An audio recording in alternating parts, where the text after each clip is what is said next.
then tied him with a thick rope.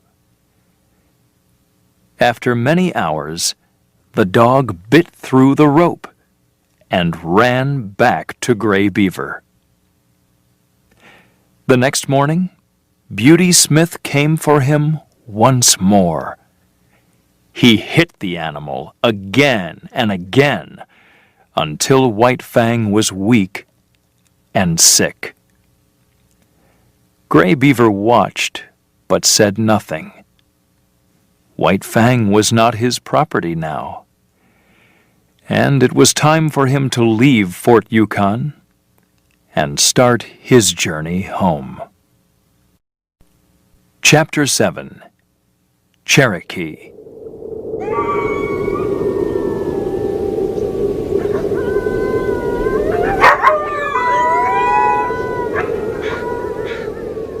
White Fang hated Beauty Smith more than anyone. The little man did everything he could think of to make White Fang angry.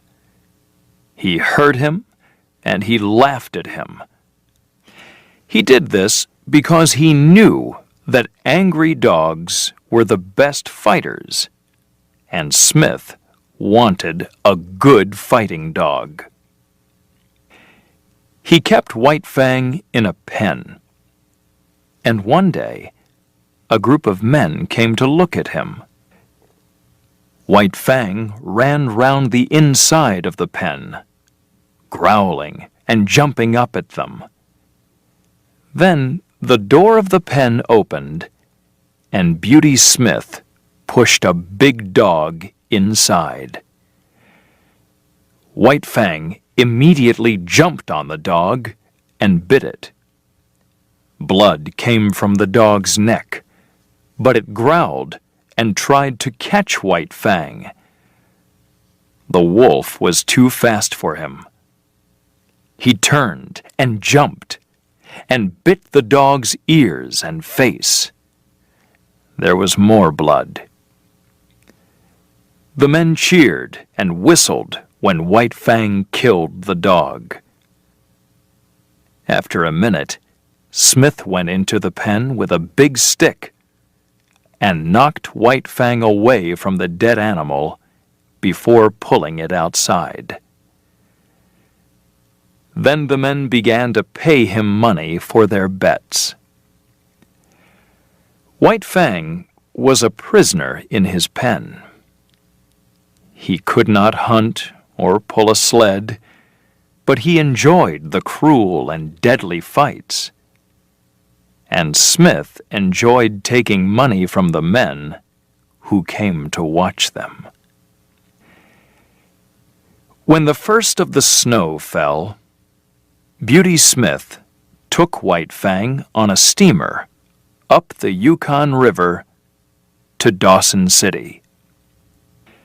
There were always men round his cage on the steamer.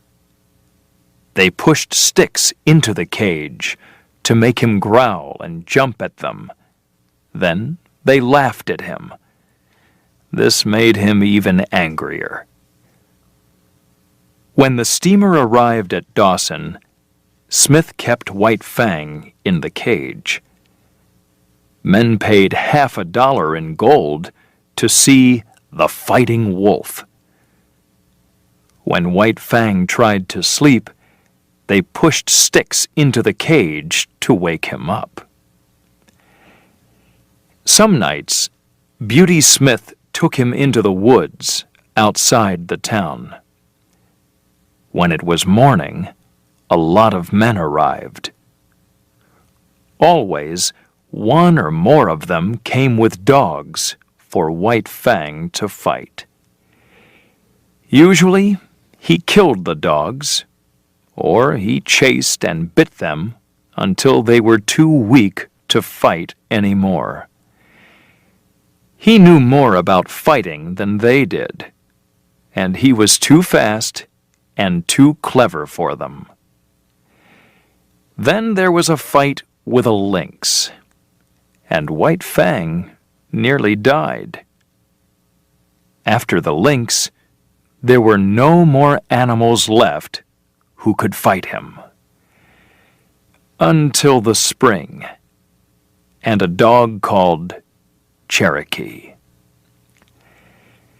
Cherokee was a strange dog. He was short and heavy, and he belonged to a man called Tim Keenan. "Go to him, Cherokee!" the men shouted. "Eat the fighting wolf!" Cherokee did not move. He was not afraid. He was lazy. Then Tim Keenan put a hand on Cherokee's back and began to rub him there. This made Cherokee angry, and he started to growl. The growling got louder and louder, and it made White Fang growl. Keenan pushed Cherokee, and the dog began to run. Immediately, White Fang jumped on him and bit the back of his neck. Blood came from behind Cherokee's ear, but he made no sound. He turned and followed White Fang. Again and again, White Fang jumped on Cherokee and bit him. Now there was blood on the dog's face, but he did not cry out with pain. Again and again, Cherokee turned and followed the wolf. He did not hurry. White Fang tried to knock Cherokee to the ground, but Cherokee was too short and heavy. Then the dog turned his head to look at the men.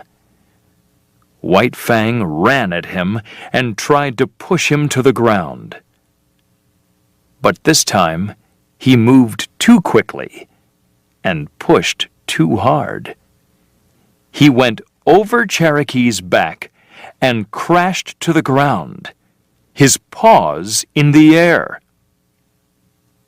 He got back on his feet quickly, but Cherokee attacked. He bit White Fang hard, and his teeth stayed in the wolf's neck. White Fang ran wildly round and round, but the dog's teeth stayed in his neck, and it was bleeding. White Fang stopped when he was too tired to run any more. At first, he lay on his side, but Cherokee pushed him onto his back and sat on top of him. The dog's teeth were still in White Fang's neck, and the wolf was getting weaker and weaker from loss of blood. The men with bets on Cherokee cheered loudly. Then Beauty Smith pushed through them and started laughing at White Fang. White Fang went wild with anger. He pulled himself up onto his feet and began to move round inside the circle of men. Round and round he went, falling and getting up onto his feet again. But soon he was too weak to get up any more. Then Beauty Smith ran to White Fang and began to kick him. Suddenly, a tall young man pushed through the people. "You coward!" he shouted. And then he punched Beauty Smith in the face. Smith fell to the ground. Next, the young man turned and called to a friend. "Matt, come and help me!" Another man came across, and they tried to pull Cherokee off White Fang. But the dog's teeth stayed in White Fang's neck. "We've got to get his mouth open, Mr. Scott," Matt said. He took a gun from his coat and put it between the dog's teeth. Using the gun as a lever, he opened Cherokee's mouth. At the same time, Weedon Scott carefully pulled White Fang's neck out. "Take your dog," Matt told Tim Keenan. Keenan moved quickly to get his dog and took him away. White Fang tried to get up on his feet, but he was too weak. He lay in the snow with his eyes half shut.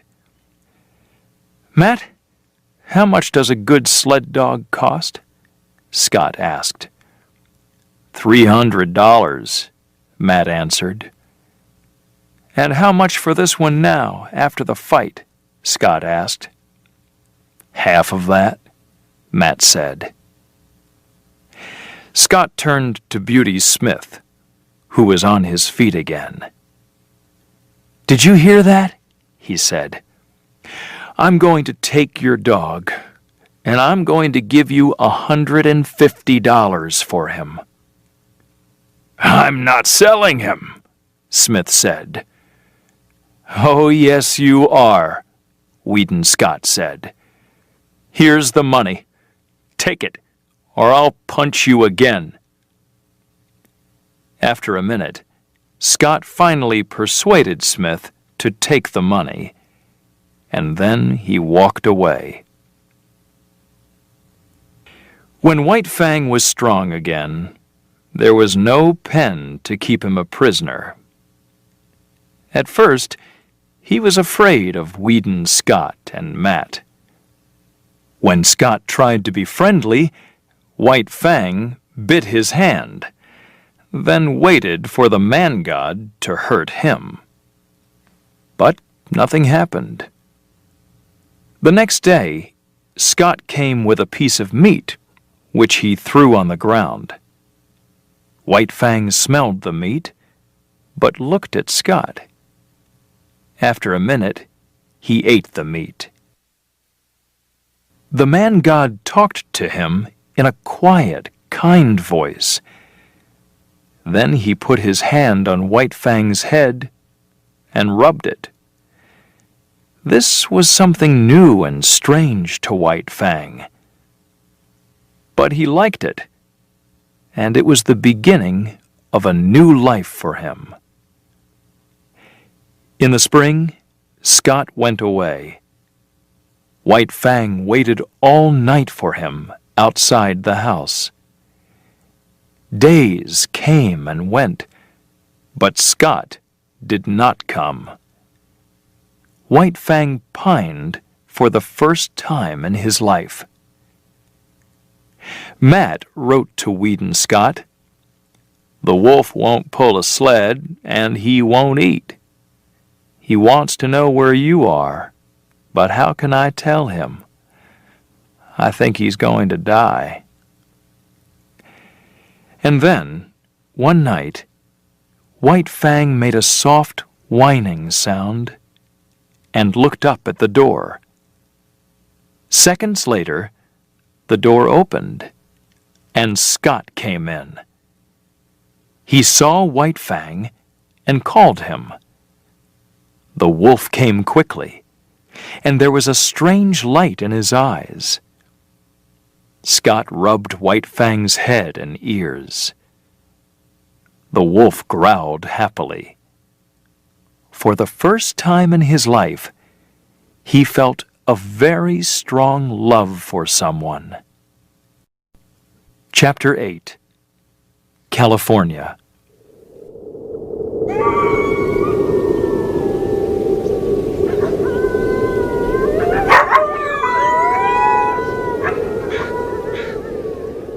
"Listen to that," Matt said at supper one night. Scott listened.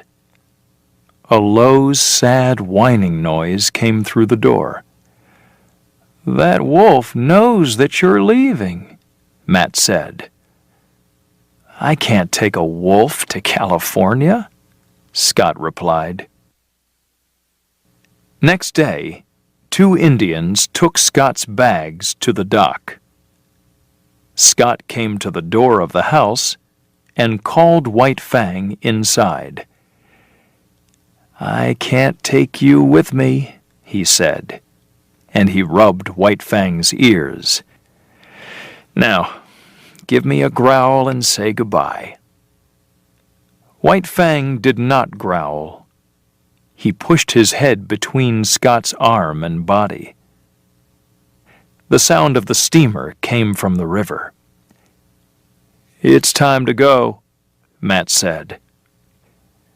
The 2 men shut the doors of the house and went down to the dock.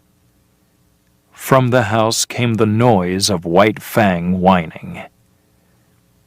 "Write and tell me about him," Scott told Matt. Some minutes later, Scott went onto the steamer and the 2 men said goodbye. Suddenly, Matt saw White Fang on the boat, behind Scott. There were cuts and blood on the wolf's face. "Well, look at that! He jumped through the window to be with you," Matt said. Scott did not answer. He was thinking quickly. "Goodbye, Matt," he said after a minute. "About the wolf, you don't need to write. I'll write to you about him." Scott got off the steamer at San Francisco. The noise of the city made White Fang shake with fear, and he stayed very near to Scott. A train took them out into the country. When they got off, a carriage was waiting for them. A man and a woman came across to Scott. The woman put her arms round Scott's neck. When White Fang saw this, he growled. The hairs on his back bristled, and he sprang at her. Scott pulled him away and said, "It's all right, Mother. He'll soon learn." He looked at White Fang. "Down," he said. White Fang lay down on the ground. Scott opened his arms to his mother again, but watched White Fang. "Down," he said again. White Fang watched silently and did not move. The 2 men and the woman got into the carriage and drove away. White Fang ran behind. After 15 minutes, they turned into a small road between some trees. A dog ran out of the trees between White Fang and the carriage. White Fang started to run at the dog and stopped. It was a she-dog. He couldn't attack her. But the dog was afraid, and she bit White Fang. "Here, Collie," called the strange man in the carriage. Weedon Scott laughed. "It's all right, Father," he said. "White Fang will have to learn many things here in California. He can start learning now." They drove on towards a large house. White Fang pushed Collie to the ground and ran after the carriage. Collie got up and chased after him, but she could not catch him. Then a large dog came from the house and knocked White Fang to the ground. The wolf got up, ready to kill it. Collie arrived in time to knock White Fang over again, and this delayed the wolf, preventing him from attacking immediately. At once, Weedon Scott held White Fang, while the other man called the 2 dogs to him. "Dick! Collie!" he said. "Come here." More gods came out of the house. Then they all went inside, and White Fang followed them. Scott's home was called Sierra Vista. White Fang soon learned to live there. He also learned to live with the other dogs, but he was not friendly with them. He learned about Scott's family. There was Scott's father, who was a judge. And there was Scott's mother, his wife, his 2 sisters, and his 2 children. The months came and went, and White Fang was happy in his new home.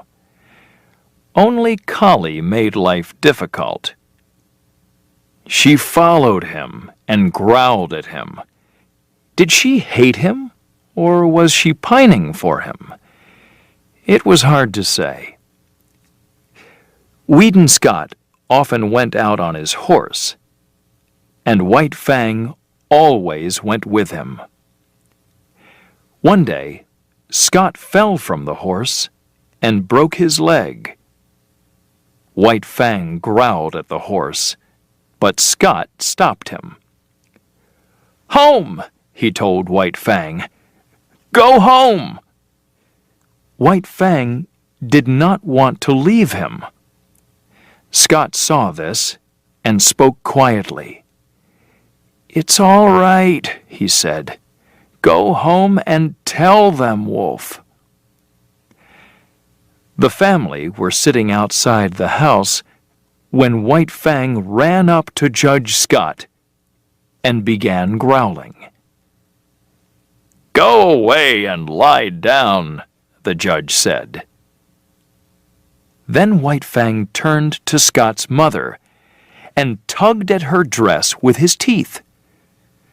"Something's happened to Weedon," she said. They all got up quickly and followed White Fang to help Scott.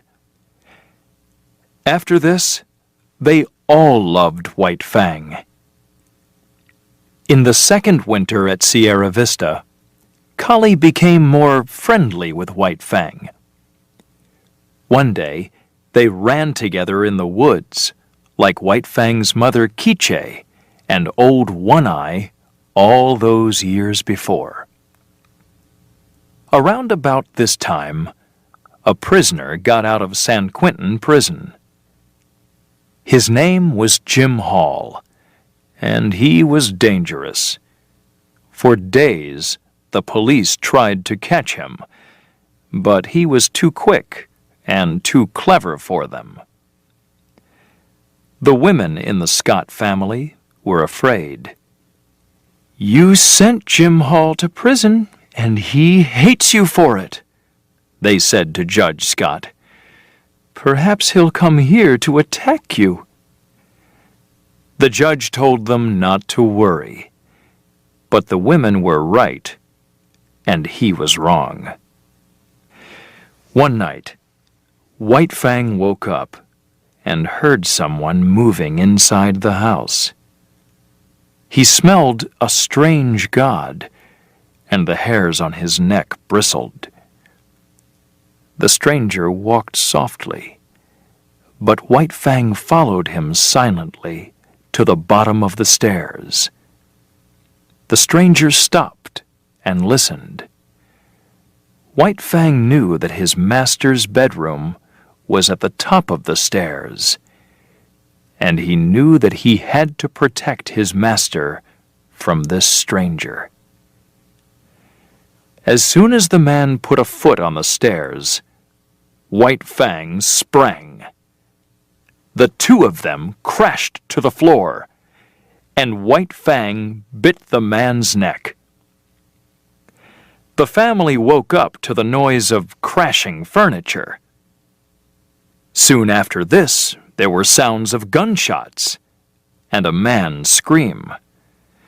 Then everything went quiet. Weedon Scott put on a light.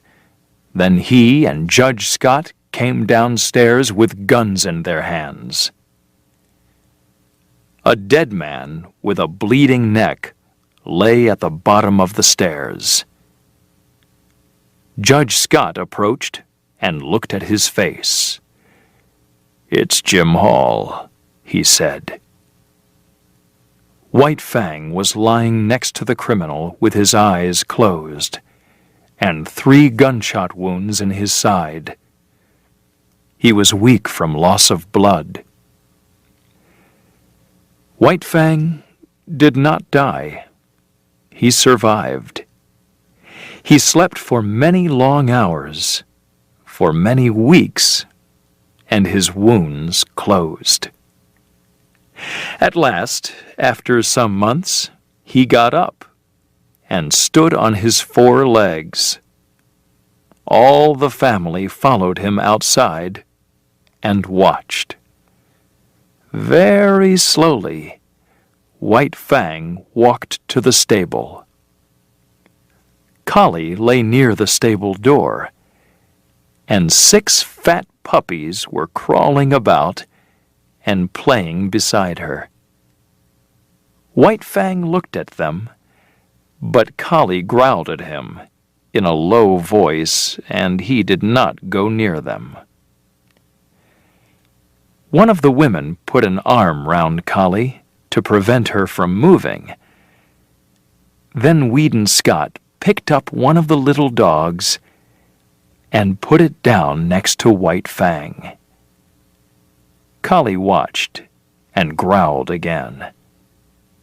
Then White Fang put his nose next to the puppy's nose. Weedon Scott and the family laughed and cheered. White Fang was surprised, but he lay down next to the little dog. The rest of the puppies came and climbed over him. Happy at last, White Fang went to sleep in the sun.